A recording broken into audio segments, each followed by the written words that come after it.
চশমা museum, a house of world class, জলট্যাক মোড়, বহরমপুর মডার্ন হোটেলের সামনে।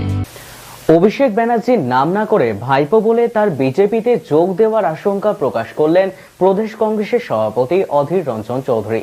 লোকসভা ভোটের আগে কার্যত নতুন জল্পনা ছড়িয়ে দিলেন প্রদেশ কংগ্রেসের সভাপতি। বৃহস্পতিবার বহরমপুরে সাংবাদিক বৈঠকে অধীর চৌধুরী বলেন, তৃণমূলের নতুন পুরাতন বিভাজন হয়েছে। নতুনদের হয়ে যিনি প্রতিনিধিত্ব করছেন, এতদিন সেই ভাইপো বিজেপিতে যাওয়ার রাস্তা পরিষ্কার করছেন না তো।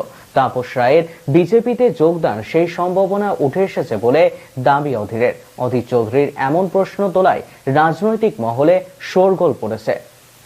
এখন তো তৃণমূল রিজিনাল পার্টিতে বটেই, তার তো জাতীয় পার্টির মর্যাদা সে হারিয়েছে, স্বাভাবিক হয়ে রিজিনাল পার্টিতে বটেই।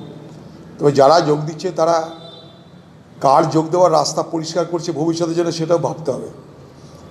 হঠাৎ করে নতুন আর পুরাতনের যে লড়াই শুরু হয়েছিল বাংলায়, তাতে যারা পুরাতনদের বিরুদ্ধে, সেই লড়াইয়ের একজন সৈনিক ছিলেন তাপস রায়।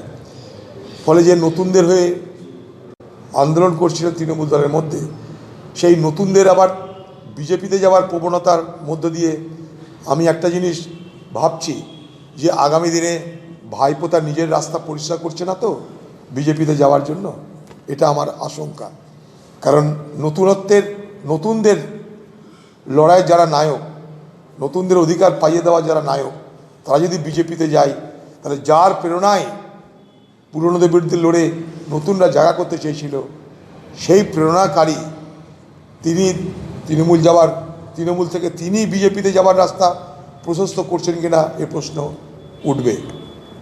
তো আমি আগেই বলেছি, 5 বছর আগে সিএ হয়ে গেছে।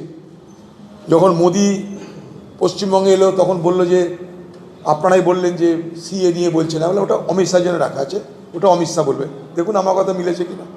সেদিন বলেছিলাম এ কথা অমিত শাহ বলবে, আজ দেখুন অমিত শাহ বলছে। আমি যা ফোরকাস্ট করেছিলাম মিলে গেছে। আমরা বাংলাকে আবার সোনার বাংলা বানাতে চাই, বাংলার জনতাকে বলছি আমাদের সমর্থন করুন। বিজেপি টার্গেট 25টা সিট বলছেন। 25 কেন, 25,000 নেই, আমাদের কি করার আছে ভাই? সোনার ভারত তো বানাক আগে। যেখানে যেখানে ক্ষমতা দিয়েছে মানুষ, সেই জায়গাটাকে তো সোনার বানাক। সারা ভারতবর্ষের বেকারদের তো চাকরি দিই, সারা ভারতবর্ষের কৃষকদের তো রোজগার ডবল করুক। যেগুলো যেগুলো কথা দিয়েছিল সেগুলো তো করুক। সোনার বাংলা হবে কি, রূপোর বাংলা হবে কি, হীরের বাংলা হবে তো পরের কথা। আগে দেশটা যেখানে আছে সেই দেশটাকে দেশ হিসাবে রক্ষা করুক, তাহলেই হবে। তারপরে সোনার উপর হীরের বাংলা পরে বানানো হবে।